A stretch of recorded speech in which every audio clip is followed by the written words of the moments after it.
So I think we are all here today because we care about culture.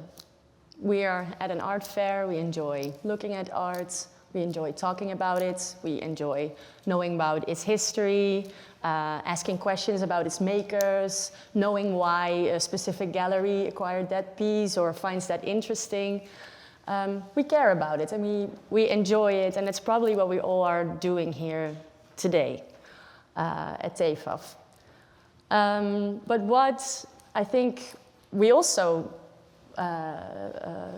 find comfort in is that we know that art will be around for a while. We know that experts are looking after it, that it's safe, protected, well stored, and that there will be more generations that can enjoy it, that's part of our heritage. There are situations in which that all may be at risk. So what if a hurricane comes and could blow off the roof of your favorite museum? Or there's a fire raging in the library of your community? Or what if a war breaks out and you're not even sure if you can actually protect the culture that you care so much about?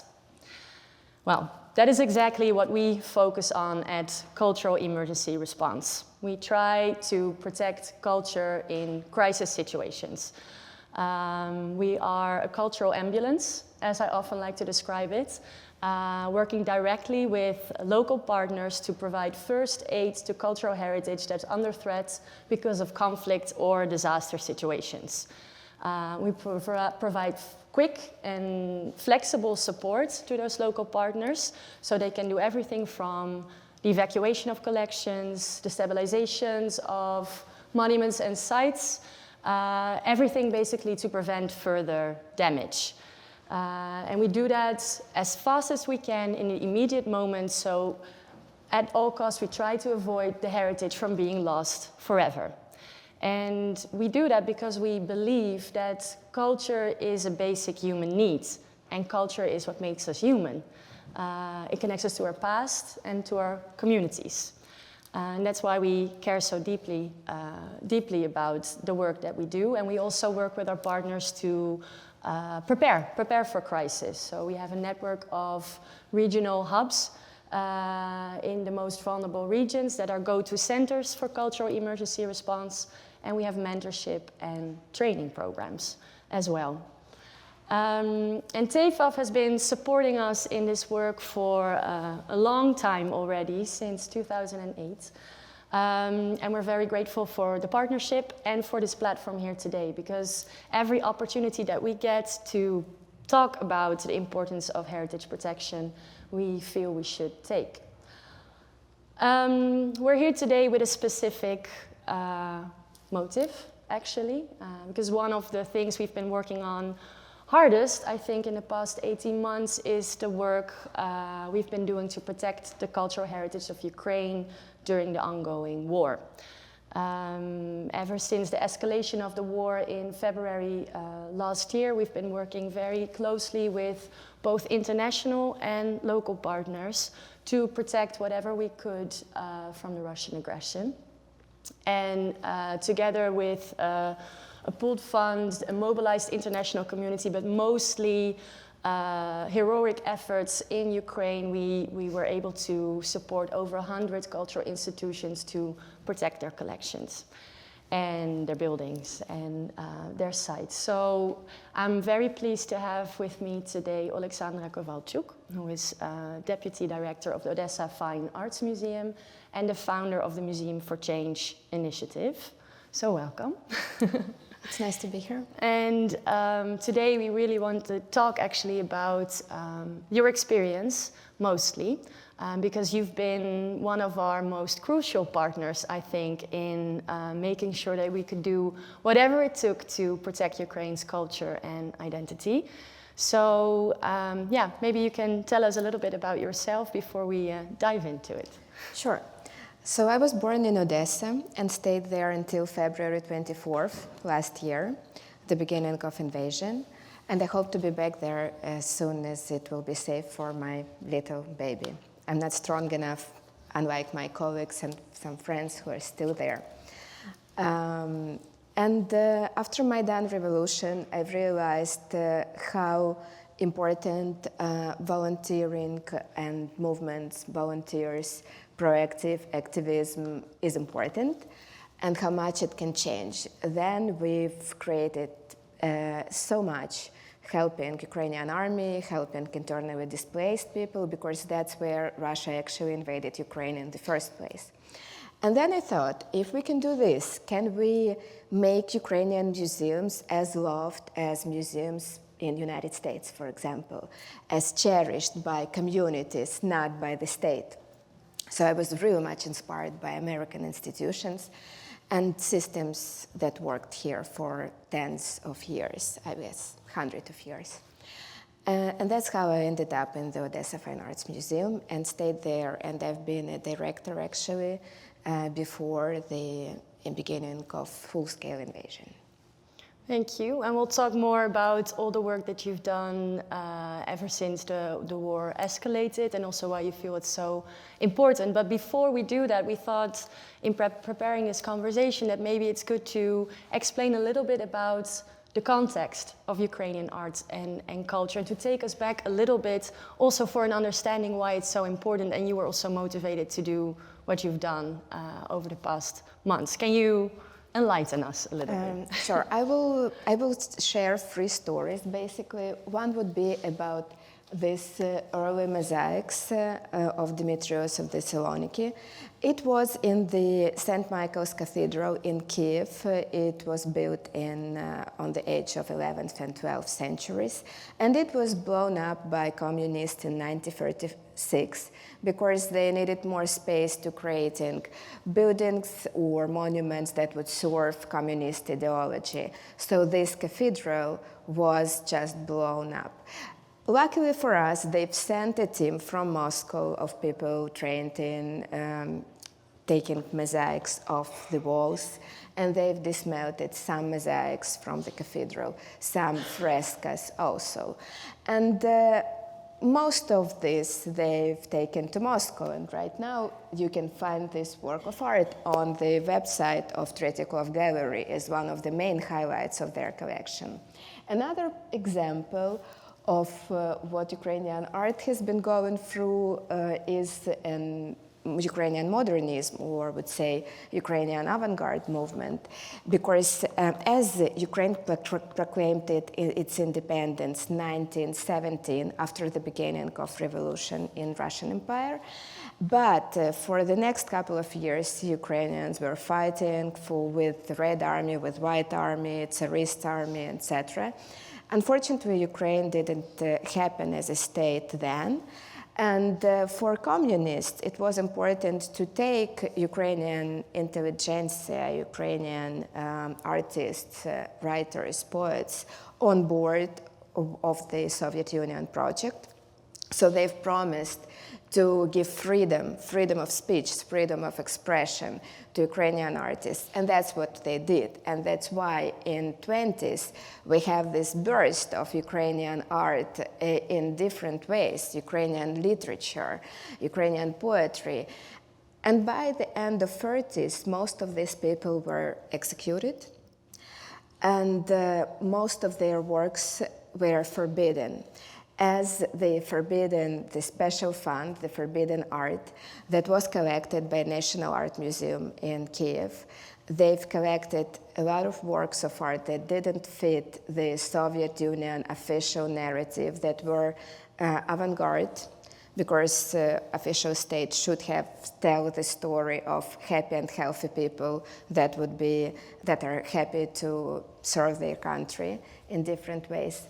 And also all of the works of art that were produced by people who were executed as spies or whatever, or it was portraits of such people.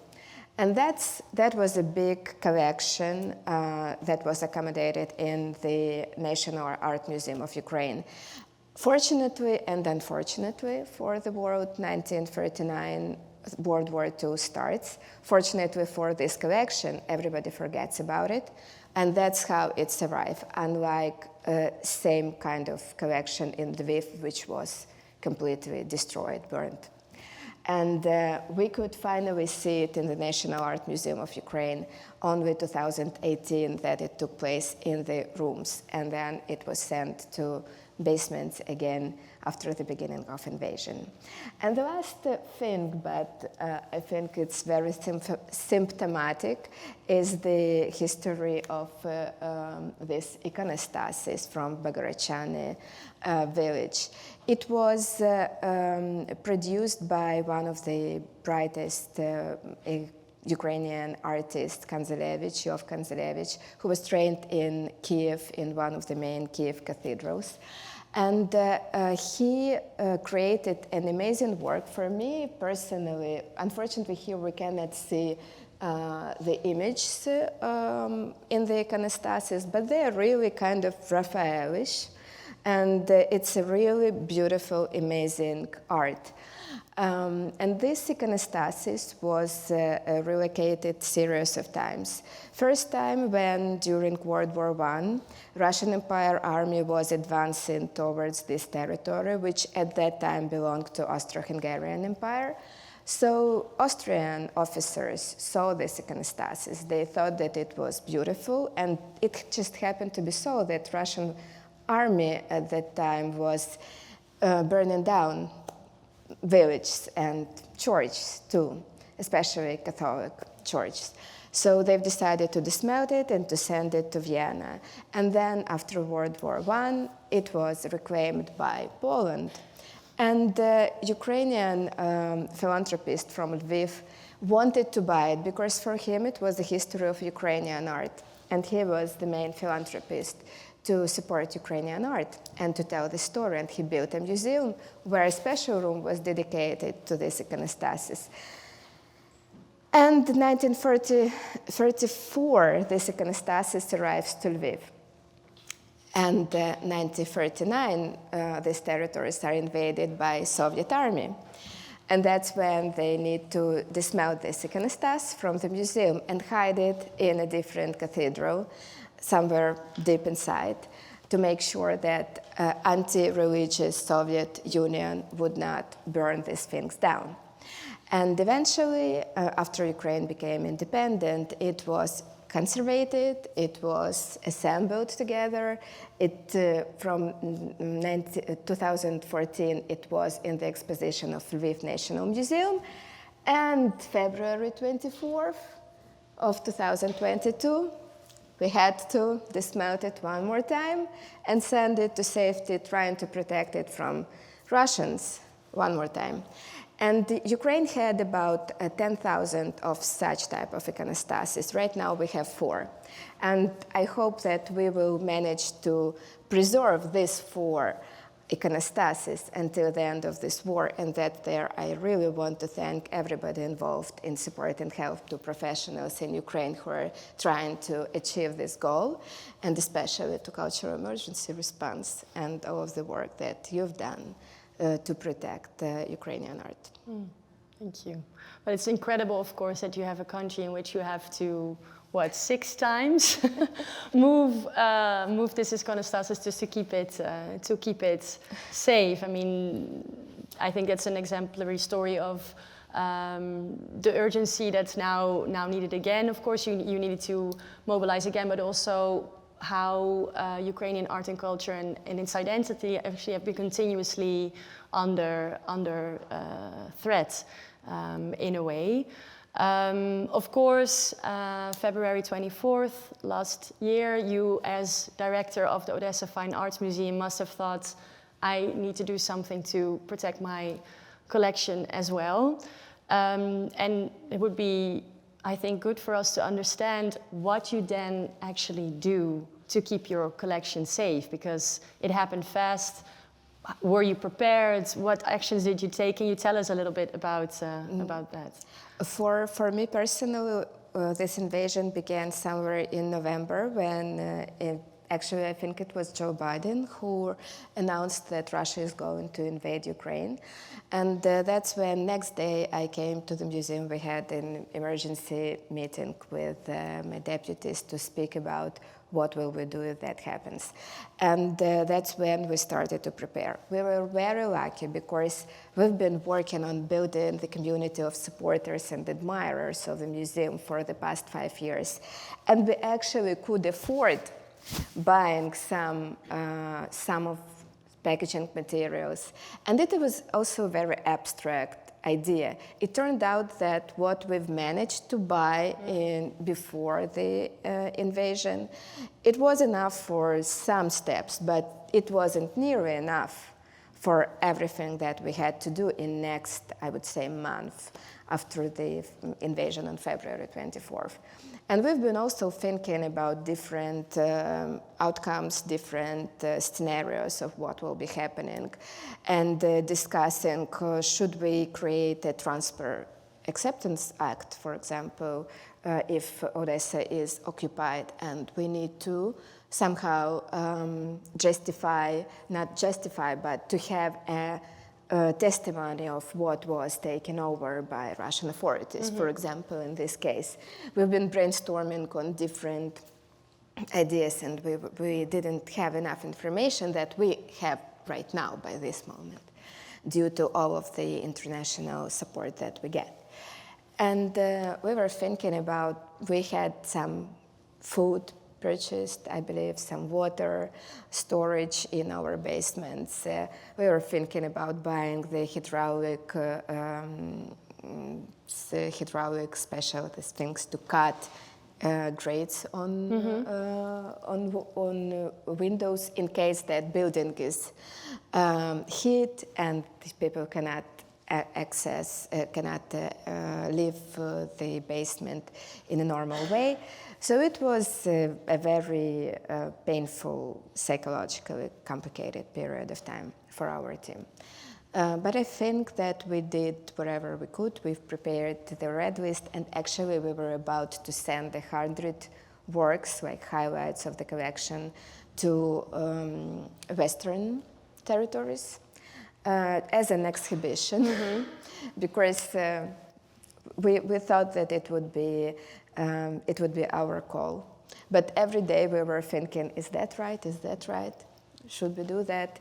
Or is it a crazy idea to transport works of art during winter through the country? Yes, but we decided that we will do that on February 26th. But it happened 2 days before. Yeah.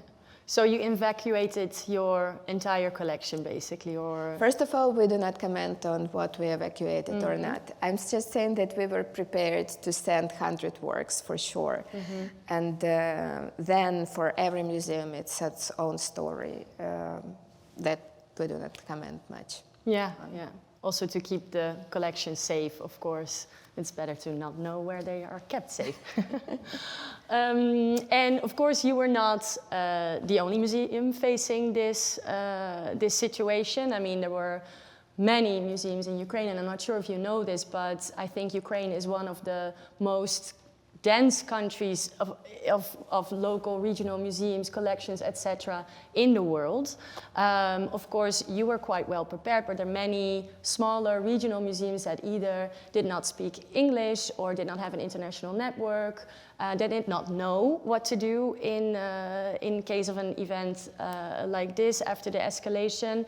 So you started the Museum for Change initiative, in which you decided to support those smaller regional museums and actually also protecting their collections, protecting their buildings, protecting the people themselves, because that's also an important element of this, of course, that they were safe and could continue doing their museum work. And most of that we did together, I think, as well. We supported the Museum for Change, and I think, some documentary heritage and memory institutions, but also about 15 regional museums in different shapes and forms. Could you tell us a little bit about the initiative, why you started it and how that developed? Of course, when first shock was passed, I thought that if we had more young people, we had a better established museum, we had a circle of donors around us. But what is happening to our colleagues in other museums? What are they doing? What are their options? So we started to fast check on them, what is happening with them, what kind of support or help they need. And in our museum, we had a huge department, event department. That's a normal thing for American museums, but for Ukrainian, it's still new.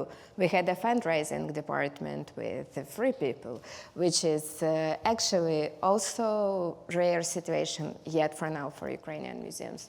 So all of these people were involved in even buying those supplies, which was not easy in the beginning. Most of the businesses were closed. We were struggling to find materials at that time. And our team was just ready for that. They were capable to do that. And we started to help our colleagues in Odessa, then in Odessa region, and especially for smaller museums for whom it was like, it was a very important emotional and psychological moment when we would call and say, what do you need? They would be speechless for the first 90 seconds or so. Like, you really want to help us? You really know that we exist? And someone, and this is a very important part, when people in these rural towns realized that someone from Europe, United States, around the world is there and through us is asking, what do you need? How can we help? That is the moment when people really feel that they have support, that they are not left alone in the face of what was happening to the country and to people in Ukraine. And it helped many people in Ukrainian museums to live through these first months, to go back to themselves, to find strength to carry on, and feeling that they control something, that they have some quest, some goals to do. And it was very important too. Yeah, exactly. Because that gives a way of also the cultural world, of course, still contributing to also humanitarian disaster that is going on, but in which culture plays such an essential role. And then, but yeah, you as a museum director, you all of a sudden had to know about which kind of conservation materials to use, which kind of fire extinguishers, protective materials, etc. Chemical protection suits, yeah. Yes, yes. And then there was a brief moment when we were expecting a nuclear hit. So we were like, okay, should we buy what kind of meds? How should our first aid kit look now if we can expect a nuclear hit? Or what is the protocol for that? So that's a lot of unexpected things. Or putting together crates. It's not like there was someone in Ukraine who was specializing on making crates. And actually, first crates that were produced in Odessa in the very first part, they were so heavy that you needed at least 8 people to lift it even without anything inside. So it was a moment to gain new knowledge, not expected, of course. Yeah. Yeah, and I think that's, I mean, of course, at SER we do not only work in Ukraine, but in vulnerable regions all over the world. And I think that's also what we've really seen, that no one can prepare for something like this. And that's what actually the Ukrainian experts have been doing during the wars, to figuring out how to actually do this, because there's no country in the world that has this large-scale experience of having to protect its cultural heritage and its collections, and figuring that out as you go is really, really exceptional. What I think is also exceptional is how the Ukrainian experts in the cultural sector coordinated and mobilized themselves. So Museum for Change is one, initiatives, but there's multiple more of mostly museums actually that took up a leadership role in trying to coordinate and distribute cultural aid to other more local regional museums that did not have access to it. It's a whole new leadership role and position that you actually had to take up as a museum. That's true, and actually I've been preparing a talk in Boston Fine Arts Museum on Saturday, and yesterday I was preparing the presentation, and when we do that, we actually do not have opportunity to see what is happening around, because there is so much to do.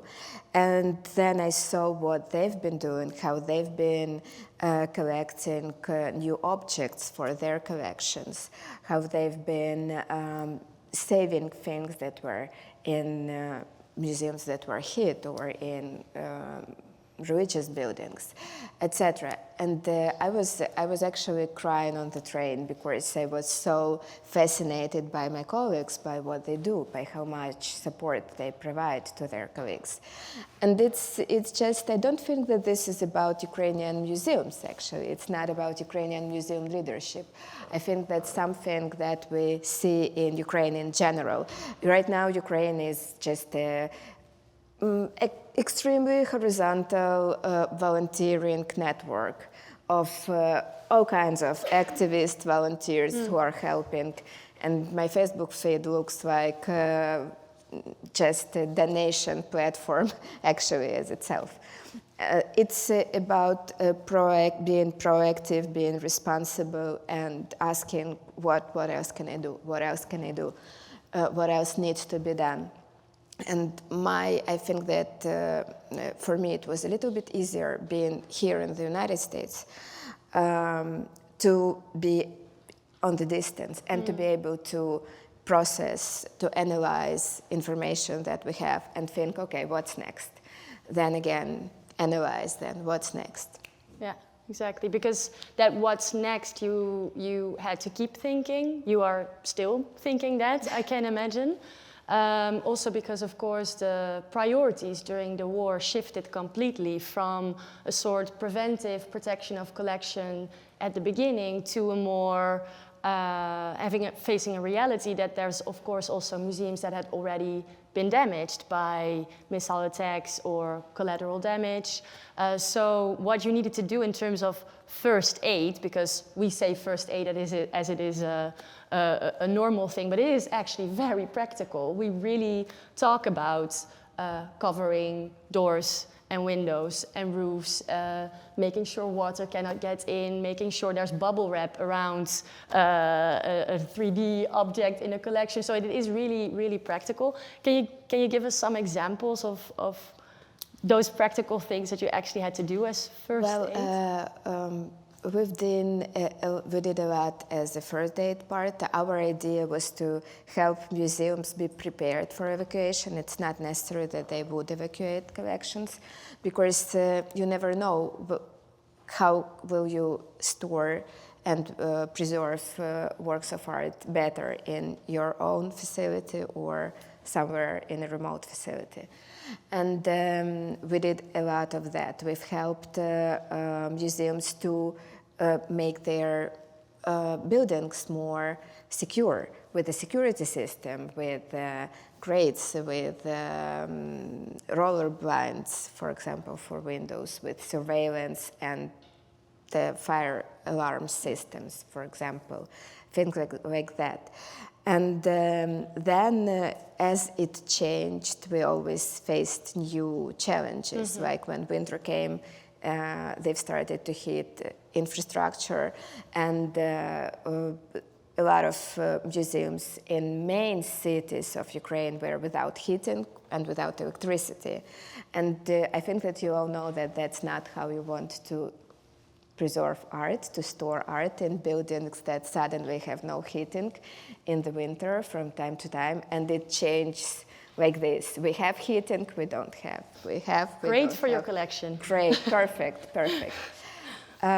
So that's where it was a really great thing with SER to provide help for winterization projects, to preparing these museum buildings for winter, to help them keep temperature level as normal as possible in these conditions. And it's interesting, actually, and it's something that's been happening during past month. There's been a lot of shelling in southern territories, in Kherson, in Mykolaiv, and we've been doing this winterization, these shields for windows that would work as thermos, basically. It was supposed to protect, to keep the temperature in, but it actually protected people during shellings. And we have a couple of examples when some pieces of missiles were stuck in these shields and didn't get into the offices where people work day to day. They still come to work and they still do their work over there. And you will never measure the impact that's been done. It's impossible to measure because it's not about the number of windows, it's not about the number of materials that were used. It's about human lives. Yeah, absolutely. And the fact that people keep working in the museums, and you also told me before that you're very motivated to keep the museum open, to keep programming, to do contemporary exhibitions. Basically, you had to rethink your whole role as a museum for the community during a war. What can you offer to communities to either, on the one hand, make sure that you're still telling a story that resonates with them, because your history, your country, your identity actually is changing completely. And on the other hand, finding a place for people to gather that is a community place, that give them access to culture. So how do you see that role as a museum during times of war? It's one of the most exciting discussions for me among museum professionals in Ukraine that is happening right now. And it's a challenge, actually, when you need to protect your collection with limited resources. At the same time, you need to digitalize, and that is something that Ukraine wasn't very strong before February 24th. And for example, our collection is right now 10% are available online already, and we think it will be up to 45% by the end of this year. About 30% of our scientific archives are now digitalized, and our team became about 50% less than it was on February 24th. So it's a really limited number of people in the museum who have to do simultaneously a range of things. And in this range of things, we were always trying to be there for our community, to be open, to help contemporary Ukrainian artists, to give them the empty rooms. And it's actually